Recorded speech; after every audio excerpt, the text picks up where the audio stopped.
જગત જનની મા જગદંબાના પવિત્ર નવરાત્રિ પર્વની વલસાડ સહિત સમગ્ર વલસાડ જિલ્લામાં ધામધૂમપૂર્વક શરૂઆત કરવામાં આવી છે।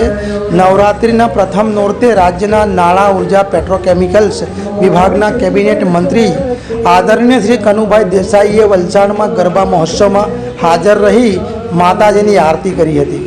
નાણાં મંત્રી કનુભાઈ દેસાઈએ વલસાડના મોંઘાભાઈ હોલ ખાતે ધ રાયસિંગ ચેરિટેબલ ટ્રસ્ટ અને રોટરી ક્લબ ઓફ વલસાડ દ્વારા આયોજિત નવરાત્રિ મહોત્સવમાં હાજર રહ્યા હતા, જ્યાં તેઓએ ભક્તિભાવપૂર્વક માતાજીની પૂજા આરતી કરી હતી।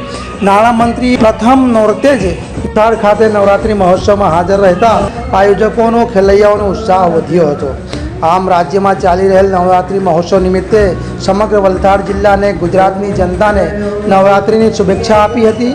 મા શક્તિની આરાધનાના પર્વ નવરાત્રિ નિમિત્તે નાણામંત્રીશ્રીએ ગુજરાતની જનતા અને ગુજરાત પર હંમેશા માતાજીના આશીર્વાદ વરસતા રહે એવી પ્રાર્થના પણ કરી હતી।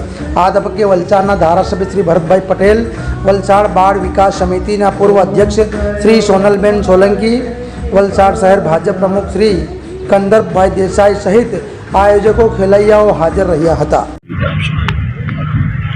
સૌપ્રથમ તો આપણા નવરાત્રિ મહોત્સવને આપણા દેશના યશસ્વી વડાપ્રધાન માનનીય મોદીજી જ્યારે ગુજરાતના મુખ્યમંત્રી હતા ત્યારે નવરાત્રિને સમગ્ર વિશ્વમાં એક એવી પ્રસિદ્ધિ આપી કે લોકો ટુરિઝમ માટે પણ નવરાત્રિ જોવા માટે અહીં આવે છે।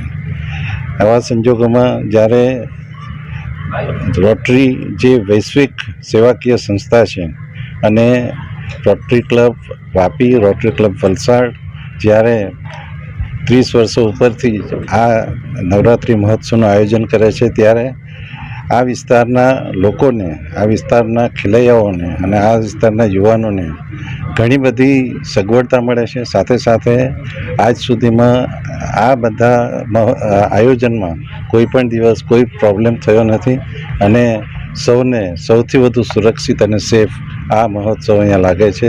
રોટરી ક્લબ વલસાડના મોંઘાભાઈ હોલના જે આ આયોજન થાય છે, તો ફરીથી આપણા ગુજરાતના સર્વે ભાઈ બહેનોને નવરાત્રિની શુભેચ્છા આપું છું અને સમગ્ર વલસાડ જિલ્લાની પણ શુભેચ્છા આપું છું અને આપણે સૌ સાથે મળીને પ્રગતિ કરીએ એવી શુભેચ્છા।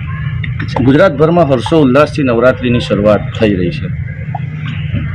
ગુજરાતભરમાં તો થઈ રહી છે, સમગ્ર ભારતમાં થઈ રહી છે, ત્યારે ગુજરાત એમાં સૌથી આગળ છે, કેમ કે આપણે વર્ષોથી નવરાત્રિ મહોત્સવ ઉજવીએ છીએ અને આપણી ઘણી બધી શક્તિપીઠો છે, ત્યાં આનો મહોત્સવ બહુ જુદી રીતે અનેક રીતે ઉજવાય છે અને એના હિસાબે જ આપણે સમગ્ર ગુજરાતની જનતાને આમાં તરબોળ થઈને આ 10 દિવસ માટે આદ્ય શક્તિની આરાધના કરવા માટે શુભેચ્છા આપું છું અને મા જગદંબા સૌના જીવનમાં સુખ, શાંતિ અને પ્રગતિ લાવે એવી શુભેચ્છા આપું છું।